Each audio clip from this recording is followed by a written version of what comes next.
잠언 30장 14절에서 20절 말씀입니다.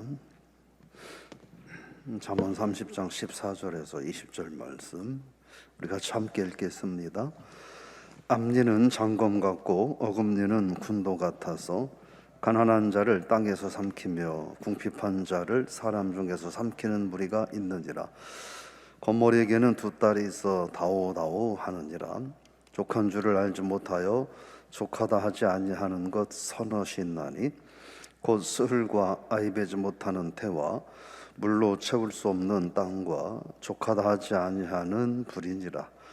아비를 조롱하며 어미 순종하기를 싫어하는 자의 눈은 골짜기에 까마귀에게 쪼이고 독수리 새끼에게 먹히리라.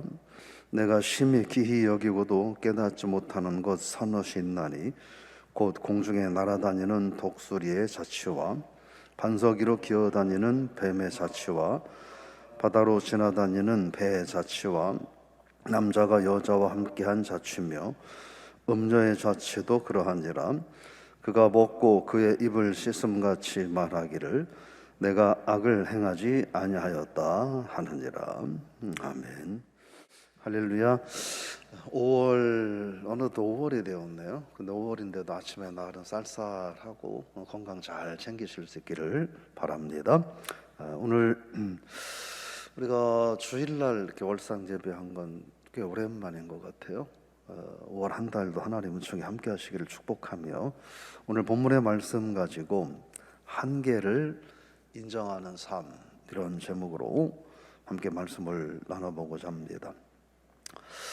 오늘 그 14절 말씀해 보니까 앞니는 장검 같고 어금니는 군도 같아서 이거는 흔한 말로 그렇게 이해하시면 돼요. 칼이 있는데 그러니까 긴 칼이 있고 조그만 칼이 있는 거예요. 하여튼 이 장검과 군도라고 하는 게 긴 칼과 이런 작은 칼을 말하는 건데 그 칼을 어떻게 하느냐?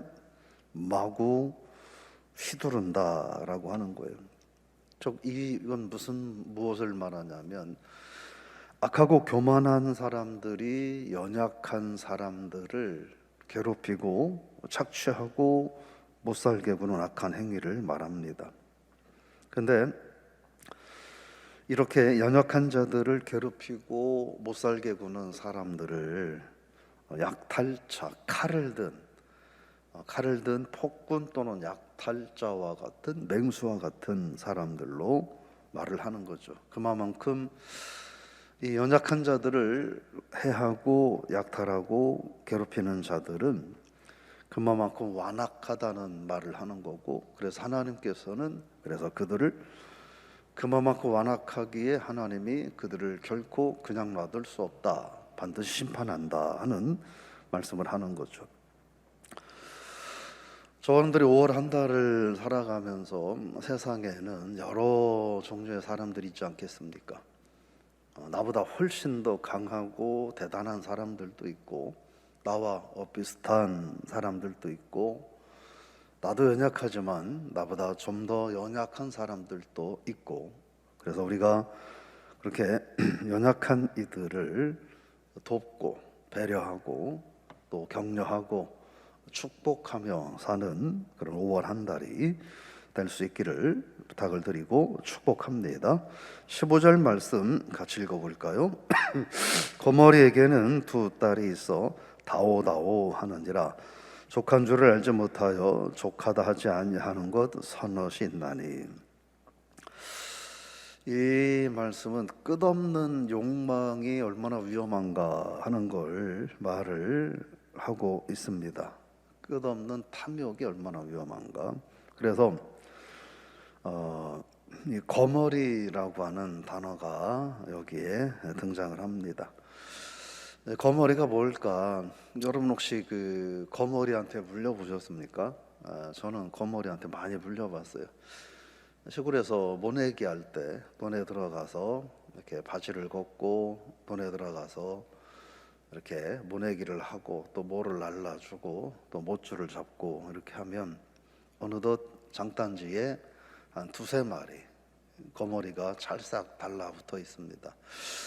이 거머리들은 뭘 하냐면 피를 빨아먹죠. 그래서 이렇게 근데 끝과 끝에 이 흡착판이 붙어 있어서 양쪽으로 피를 빨아먹습니다. 그래서 툭 띄어도 한쪽은 떨어지는데 한쪽은 잘 안 떨어져요. 그래서 그런 거머리가, 여기서 말하는 거머리는 그 거머리를 말합니다. 두 딸이 있다라고 말을 하는 것은 아마 그 양쪽에 있는 그 피를 빠른 흡착판을 말하는 것으로 볼 수 있습니다. 결국 뭐냐면 어려운 이들을, 또 연약한 이들을 괴롭히고 빨아들이고 착취하고 이러는 것, 그런 것을 거머리 같다 이렇게 표현하는데, 한쪽으로만 피를 빨아도 뭐 먹고 살만할 텐데 그것 갖고는 성이 차지 않아서 양쪽 흡착판으로 피를 빨아들여야만 될 만큼 욕심이 많은 그런 존재를 말합니다. 그러니까 결국 이런 것은 끝없는 욕심을 가지고 있다, 이런 말을 하는 거예요. 그래서 인간의 끝없는 욕심을 말을 하고 있습니다. 그런데 그렇게 거머리처럼 욕심에 한계가 없는 그런 존재들이 있다는 거예요. 16절에서는 네 가지를 말합니다. 첫째는 지옥이에요. 지옥은 정원이 없습니다. 예를 들어서 비행기도 이 비행기는 사람은 몇 명, 화물은 몇 킬로, 몇 톤 이렇게 정원이 있죠. 차도 마찬가지로 이 차는 시속 몇 킬로, 또 몇 명이 정원이다, 이런 게 있어요. 근데 지옥은 정원이 없다는 거예요. 그냥 가면 가는 대로 무한정 지옥은 지옥 갈 영혼들을 빨아들이는 곳이라고 하는 거예요. 그런 의미입니다. 그러니까 끝이 없다는 거죠. 그 다음에 아이를 모르는 태라고 하는 건, 이건 좀 조심스러운 표현이 될 수 있는데, 내가 아이를 낳을 수 없기 때문에 그만큼 아이를 낳고 싶어하는 마음이 간절하다는 거예요. 그 간절함은 말로 다 할 수 없다, 이런 의미죠. 사막, 아무리 많은 비가 내려도 그냥 다 쭉쭉 흡수해버리고 여전히 물이 비가 안 온 것처럼 그렇게 있는 그런 사막을 말해요. 불, 다 태우고 끄지 않으면 지구 전체를 다 불사르고도 태우고도 그러고도 또 태울 것이 없나 하는 것이, 그게 불이라고 하는 거죠. 그래서 이 네 가지는 뭘 말하는, 지옥, 아이를 모르는 태, 사막, 불, 이건 뭐냐면 그만큼 이 사람들의 욕망이 끝이 없다는 거예요. 그런데 그런 인간의 끝없는 욕망은 위험할 수 있다라고 이렇게 말을 하고 있는 거죠. 근데 사실 저와 여러분들이 오늘 이 본문에서 말씀하고 있는 이 만족할 줄 모르는 인간의 욕망이 있다, 그것은 끝이 없다 라고 하는 말씀에 대해서 나는 아닙니다 라고 우리가 과연 말할 수 있겠는가 하는 거죠. 저 자신도 그렇고 우리 사람은 끝이 없는 욕망을 갖고 있다는 부분에 대해서 아니라고 말하기가 쉽지 않은 것이 아닐까, 그런 생각을 해봐요. 다만 내가 할 수 없으니까 그냥 아무래도 안 되니까 에라 언젠가 되겠지 하면서 포기하고 살 뿐이지, 우리가 지금보다 더한 것이라도 할 수 있다고 한다면, 그래서 가질 수 있다면 우리는 뭐든지 하기 위해서 도전하는 그런 욕망의 존재들이다라고 하는 걸 우리가 알 필요가 있다는 거죠. 그러면서 17절에는 이 부모에 대한 이야기를 말하고 있습니다. 부모님을 거역하고 불순종하는, 우리는 그걸 이른바 폐륜이라고 말을 하죠. 폐륜에 대한 엄한 경고입니다. 부모를 순종하지 않고 불순종하고 거역하는 자는 어떤 자냐? 눈은 골짜기에 까마귀에게 쪼이고 독수리 새끼에게 먹히리라. 이거 굉장히 잔혹한 표현인데요. 결국 이 말은 무슨 말이냐면 그런 얘기예요. 부모를 거역하고 불순종하고 초롱하는 폐륜을 범하는 자들은 죽어도 그 시신을 제대로 수습할 무덤도 없다라고 하는 거예요. 사람이 죽었는데 이 무덤에 수습이 되지 않는다고 하는 건 극도의 저주를 말해요. 우리나라에서도 그래서 과거에 뭐 영모를 하면 어떻게 합니까? 구족을 멸하고 또 그 모든 무덤에 파 있는 조상들을 부관참시라고 하는 걸 해서 혹독한 그런 것들을 행하잖아요. 그래서 이 시체가 무덤에 들어갈 수 없다 하는 건 세상에 이보다 더한 저주는 없다 하는 말을 하는 거예요. 그만큼 부모를 공경하고 순종하지 않는 자들에게 하나님의 책망과 심판이 크다라는 말씀을 하는 것이죠. 그러면서 여러분 18절 말씀, 내가 심히 기여기고 깨닫지 못하는 것 서넛이 있다 하는 거예요. 아무리 이 세상 이치를 또 자연을 살폈는데도 도무지 이해할 수 없는 게 있다라고 하는 거예요. 인간의 이성으로 이해할 수 없는 것이 참 많다 이런 말을 하는 거예요. 무엇을 말하는가 하는 것이죠. 여기서 이 말은 뭘 얘기하는 거냐면 인간은 아무리 잘나고 아무리 똑똑해도 한계가 있다라고 하는 거예요. 제가 이 30장을 이야기하면서 아굴은 모으는 사람, 수집하는 사람이라는 말씀을 드렸죠. 그리고 그 시대의 유명한 점원들을 모으고 수집해서 또 사람들을 가르치는 위대한 스승의 한 사람이었다고 말씀을 드렸습니다. 근데 그 아굴이 지금 고백하는 거예요. 나는 내 한계가 있다는 것을 고백한다라고 하는 것이에요. 여러분, 우리가 하나님 앞에서 겸손할 수 있는 길은 뭘까 하는 거예요. 하나님, 제가 연약합니다. 저는 하나님 앞에 아무것도 아닙니다. 하나님은 전능하시고 나는 유한합니다 라는 것을 고백하는 순간 우리는 하나님 앞에 겸손할 수 있다라고 하는 거예요. 그러면서 그렇게 생활 속에서 분명 눈에 다 보이는데, 분명 내 눈에 있었는데 그게 모르겠다는 거예요. 그 첫째가 뭐냐 하는 거죠. 첫째 뭐냐, 19절에 보니까 공중에 날아다니는 독수리의 흔적이라는 거예요. 분명 저 위에서 독수리가 날아가는데 그 흔적이 남아있지 않는다 하는 거예요. 바위 사이를 기어다니는 뱀, 분명히 뱀이 거기를 지나갔는데 그 뱀의 흔적이 남아있지 않는다라고 하는 거예요. 바다에 배가 바다를 지나쳤는데 분명 뭔가 티가 났었는데 지나고 보니까 아무런 배가 지나갔다고는 흔적도 남지 않더라라고 하는 거예요. 그러면서 남자와 여자가 함께한 자취, 그러면서 20절에 보면 음녀의 자취도 그러하다 이렇게 말을 하고 있습니다.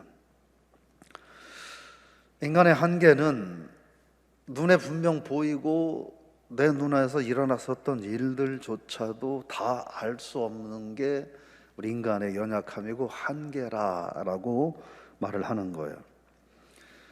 아무리 지혜롭다 하더라도 너희들이 하늘에 날아다니는 독수리의 자취를 말할 수 있겠느냐? 바다를 지나가는 배의 자취에 대해서 말할 수 있겠느냐? 바위 사이를 기어다니는 뱀의 자취에 대해서 너희들이 얘기할 수 있겠느냐? 할 수 없다라는 말을 하는 거죠. 그러면서 19절 후반과 20절 초반에 음녀의 자취도 그러하다 이렇게 말을 합니다. 분명 죄를 지었는데도 불구하고 먹고 입을 씻음같이 말하기를 내가 악을 행하지 아니했다라고 말한다는 거예요. 분명 죄를 지었고 분명 거짓을 말하였고 분명 하나님 기뻐하지 않는 삶을 살았는데도 나는 결코 하지 않았다고 말한다는 거예요. 우리가 이것을 음행이라고 하는 하나의 행위로 말하지 않고 내가 분명 이런저런 하나님 기뻐하지 않는 일을 행하였는데도 그것을 무조건 다 부정한다는 거예요. 나는 한 적이 없다. 나는 결코 결백하다 라고 말을 한다는 거예요. 결국 이러한 삶은 어떤 삶이냐, 하나님 앞에 심판받을 수밖에 없다 하는 말씀을 하는 거죠. 그럼 우리가 하나님의 심판을 벗어나고 은혜와 축복 가운데 살아갈 수 있는 비결은 뭐냐 하는 거예요. 오늘 말씀 속에서 우리가 하나님 앞에 나의 한계를 고백하는 삶이, 나는 분명 부족하고 죄도 범할 수 있고, 그런데 하나님께서 또 죄도 다 판단하시고 심판하시고, 그러기에 하나님 앞에 회개해야만 되는 연약한 존재임을 고백하며 사는 것이 비결이 아니냐 하는 거죠. 오늘 5월 한 달을 저 여러분들이 믿음의 사람으로 살아가면서, 특별히 하나님을 섬기는 신앙인으로 5월 한 달을 우리가 살아가면서 하나님 앞에 우리가 겸손하고 정직하게 5월 한 달을 살아갈 수 있기를, 그런 저와 여러분이 될 수 있기를 축복합니다. 나보다 연약한 자를 큰 칼과 작은 칼을 가지고 압박하고 탈취하는 삶이 아니라, 나보다 연약한 자를 존중하고 귀하게 여기고 격려하는 5월 한 달을 살 수 있기를 축복합니다. 우리는 불과 같이 태우고 또 태워도 더 태워야만 하는, 끝을 모르는 그런 탐욕의 그런 마음을 갖고 있는 존재라는 사실을 우리가 하나님 앞에 고백하고, 근데 그 끝없는 탐욕이 때로는 하나님 앞에 아주 위험한 죄로 변질될 수 있다는 것도 우리가 인정하고, 5월 한 달 하나님 은혜 안에서 우리가 자족하며 5월 한 달을 살아갈 수 있기를 축복합니다. 5월 한 달 우리가 특별히 가정의 달이라고 이야기하잖아요. 5월 한 달 가정의 달을 맞이하여 우리가 부모님을 귀하게 여기고 부모님을 존경하고 공경하는 그런 5월 한 달의 삶을 살 수 있기를 축복합니다. 그래서 우리가 하나님 앞에서 나의 한계를 고백하고 나의 연약함을 고백한다면, 그 다음 우리는 자연스럽게 하나님 앞에서 겸손할 수 있다 하는 것이고, 하나님 앞에서 겸손하면 하나님께서 교만한 자는 대적하여 물리치지만 하나님께서는 겸손한 자에게는 은혜를 준다고 하셨기에, 우리가 하나님 내게 은혜 좀 주십시오라고 우리의 교만한 목을 꼿꼿이 쳐들고 하나님 앞에 은혜를 구하기보다, 우리 연약함과 한계를 고백하고 겸손하게 엎드릴 때 하나님의 은혜 주심을 경험하는 5월 한 달이 될 수 있기를, 그런 저 여러분들 우리 교회가 되기를, 모든 성도들이 되기를 주의 이름으로 부탁을 드리며 축원합니다. 하나님 아버지, 우리에게 5월 한 달을 허락해 주셔서 고맙습니다. 우리가 5월 한 달을 살아가면서 무엇보다 하나님 앞에 겸손과 정직으로 5월 한 달을 살아가게 하옵소서. 이웃을 귀하게 여기고 나보다 연약한 이웃을 존중하며 돌보고 섬기며 살아가는 신앙인이 되게 하여 주옵소서. 우리가 허락해 주신 부모님을 잘 공경하고 존중하고 섬기며 살아가는 5월 한 달 되게 하여 주옵소서. 하나님 앞에서 나는 지옥과 같이, 또 불과 같이, 사막과 같이 아무리 많은 것을 삼켜도 만족할 줄 모르는 그런 탐욕이 내 속에 있다는 것도 저희가 하나님 앞에 고백하고, 그래서 하나님, 저는 이렇게 연약한 존재입니다. 저를 긍휼히 여겨 주옵소서. 하나님 앞에 나의 연약함과 한계를 고백하고 하나님의 은혜를 경험하고 살아가는 5월 한 달 되게 하여 주옵소서. 그래서 저희들이 하나님 앞에 겸손한 마음으로 한계를 고백하며 엎드릴 때 하나님께서 주시는 남다른 은혜가 있음을 경험하는, 그래서 행복한 5월, 복된 5월 되게 하여 주옵소서. 예수님의 이름으로 감사하며 기도드리옵나이다. 아멘.